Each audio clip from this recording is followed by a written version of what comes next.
ಇರೋದಿಲ್ಲ, ಬೆಂಗಳೂರಿಗೂ ಬರೋದಿಲ್ಲ ಅತೃಪ್ತರು. ಕಾಂಗ್ರೆಸ್ನ ಅತೃಪ್ತ ಮೂವರು ಗುಜರಾತ್ಗೆ ಪ್ರಯಾಣವನ್ನ ಬೆಳೆಸ್ತಾ ಇದ್ದಾರೆ. ಮುಂಬೈ ವಾಸ್ತವ್ಯವನ್ನ ಬದಲಿಸೋದಕ್ಕೆ ಅತೃಪ್ತರು ಸಿದ್ಧತೆಯನ್ನ ಮಾಡಿಕೊಳ್ತಾ ಇದ್ದಾರೆ. ಮುಂಬೈನಲ್ಲೂ ಇರೋದಿಲ್ಲ, ಹಾಗೆ ಬೆಂಗಳೂರಿಗೂ ಕೂಡ ಈ ಅತೃಪ್ತರು ಬರೋದಿಲ್ಲ.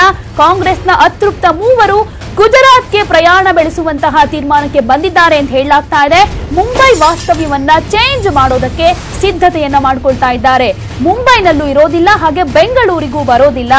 ಬದಲಿಗೆ ಗುಜರಾತ್ಗೆ ಪ್ರಯಾಣವನ್ನ ಬೆಳೆಸೋದಕ್ಕೆ ಕಾಂಗ್ರೆಸ್ನ ಅತೃಪ್ತ ಮೂವರು ಈಗ ರೆಡಿ ಆಗ್ತಾ ಇದ್ದಾರೆ. ಮುಂಬೈಗೆ ಸಚಿವ ಡಿಕೆ ಶಿವಕುಮಾರ್ ಅವರು ತೆರಳ್ತಾ ಇರೋ ಹಿನ್ನೆಲೆಯಲ್ಲಿ ಮುಂಬೈ ವಾಸ್ತವ್ಯವನ್ನ ಚೇಂಜ್ ಮಾಡೋದಕ್ಕೆ ಅತೃಪ್ತರು ಪ್ಲಾನ್ ಮಾಡಿದ್ದಾರಂತೆ. ಸಂಜೆ ಮುಂಬೈನಿಂದ ಗುಜರಾತ್ಗೆ ಪ್ರಯಾಣವನ್ನ ಬೆಳೆಸ್ತಾರೆ ಅಂತ ಹೇಳಲಾಗ್ತಾ ಇದೆ. ಯಾಕೆಂದ್ರೆ ಡಿಕೆ ಶಿವಕುಮಾರ್ ಅವರು ಮುಂಬೈಗೆ ಹೋಗ್ತಾರೆ. ಈ ಕಾರಣಕ್ಕಾಗಿ ನಾವು ಮುಂಬೈನಲ್ಲಿ ಇರೋದು ಬೇಡ ಅನ್ನುವಂತ ನಿರ್ಧಾರಕ್ಕೆ ಬಂದಿದ್ದಾರಂತೆ.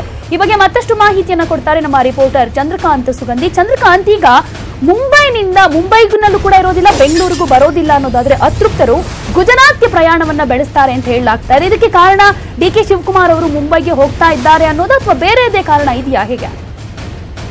ಪ್ರತಿಮಾ, ಈಗೇನಾದ್ರು ಅತೃಪ್ತ ಶಾಸಕರು ಮುಂಬೈ ಸೇರಿದ್ದು ಅವರ ಮುಂದಿನ ನಡೆ ಅತ್ಯಂತ ನಿಗೂಢವಾಗಿದೆ ಅಂತ ಹೇಳ್ಬೋದು. ಪ್ರಮುಖವಾಗಿ ಅವರು ಮುಂಬೈನ ಖಾಸಗಿ ಹೋಟೆಲ್ನಲ್ಲಿ ವಾಸ್ತವ್ಯನ ಹೂಡಿದ್ದಾರೆ. ಈಗ ಏನಂದ್ರೆ ಡಿಕೆ ಶಿವಕುಮಾರ್ ಮುಂಬೈಗೆ ತೆರಳುವ ಸಾಧ್ಯತೆ ಇರೋ ಹಿನ್ನೆಲೆಯಲ್ಲಿ ಅವರು ವಾಸ್ತವ್ಯವನ್ನು ಚೇಂಜ್ ಮಾಡಕ್ಕೆ ಈಗಾಗಲೇ ನಿರ್ಧಾರ ಮಾಡಿರ್ತಕ್ಕಂಥದ್ದು. ಈಗ ಸಂಜೆ ವೇಳೆಗೆ ಪ್ರಮುಖವಾಗಿ ಅದರಲ್ಲೂ ಬಿಜೆಪಿ ಆಡಳಿತ ಇರತಕ್ಕಂತ ರಾಜ್ಯಕ್ಕೆ ಅವರು ಹೋಗೋಕೆ ನಿರ್ಧಾರ ಮಾಡಿದ್ರೆ ತಕ್ಷಣಕ್ಕೆ ಅವ್ರಿಗೆ ಸಿಕ್ಕಿರೋದು ಪಕ್ಕದ ಗುಜರಾತ್. ಈಗ ಮುಂಬೈನಿಂದ ಗುಜರಾತ್ಗೆ ಶಿಫ್ಟ್ ಆಗುವ ಎಲ್ಲಾ ಸಾಧ್ಯತೆ ಇದೆ. ಅದೇ ರೀತಿ ಏನಂದ್ರೆ ಅತೃಪ್ತ ಶಾಸಕರು ಏನಿದ್ದಾರೆ, ಇವರ ಸಂಖ್ಯೆಯನ್ನು ಹೆಚ್ಚು ಮಾಡ್ಕೊಳ್ಳೋದು ಕೂಡ ಈಗ ಪ್ರಯತ್ನಗಳು ಮುಂದುವರೆದಿವೆ. ಇವರು ಸಂಖ್ಯಾಬಲ ಹೆಚ್ಚಾದ ನಂತರವೇ ಅವರು ಕರ್ನಾಟಕಕ್ಕೆ ಬರ್ತಾರೆ, ಬೆಂಗಳೂರಿಗೆ ಬರ್ತಾರೆ ಅಂತಕ್ಕಂಥ ಮಾಹಿತಿ. ಅಲ್ಲಿವರೆಗೂ ಕೂಡ ಹೀಗೆ ಅಂದ್ರೆ ಮುಂಬೈನಲ್ಲಿ ಇರೋದು ಅಷ್ಟು ಸೇಫ್ ಅಲ್ಲ ಅಂತ ಗೊತ್ತಾದ ತಕ್ಷಣ ಈಗ ಅವರು ಗುಜರಾತ್ಗೆ ತೆರಳಿ ಅಲ್ಲಿ ವಾಸ್ತವ್ಯ ಮಾಡೋ ಸಾಧ್ಯತೆ. ಅದೇ ರೀತಿ ಇನ್ನೆಲ್ಲ ಯಾರು ರಾಜ್ಯದಲ್ಲಿ ಅತೃಪ್ತರಿದ್ದಾರೆ, ಯಾರ್ಯಾರಿಗೆಲ್ಲ ಅಸಮಾಧಾನ ಇದೆ, ಅವರೆಲ್ಲರೂ ಕೂಡ ಸಂಪರ್ಕ ಮಾಡುವ ಕೆಲಸ ಕೂಡ ಅತೃಪ್ತರು ಮಾಡ್ತಾ ಇದ್ದಾರೆ. ಪ್ರಮುಖವಾಗಿ ಬೆಳಗಾವಿಯ ಮಾಜಿ ಸಚಿವ ರಮೇಶ್ ಜಾರಕಿಹೊಳಿ ಸೇರಿದಂತೆ ಇನ್ನಿತರ ಶಾಸಕರು ಈಗ ಮುಂಬೈನಲ್ಲಿ ಬೀಡು ಬಿಟ್ಟಿದ್ದು ಅವರು ಇಂದು ಸಂಜೆನೆ ಅಲ್ಲಿಂದ ಶಿಫ್ಟ್ ಆಗ್ಲಿದ್ದಾರೆ.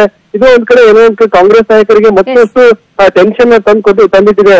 ಪ್ರತಿಮಾ, ಓಕೆ, ಧನ್ಯವಾದ ಚಂದ್ರಕಾಂತ್ ತಮ್ಮೆಲ್ಲ ಮಾಹಿತಿಗೆ.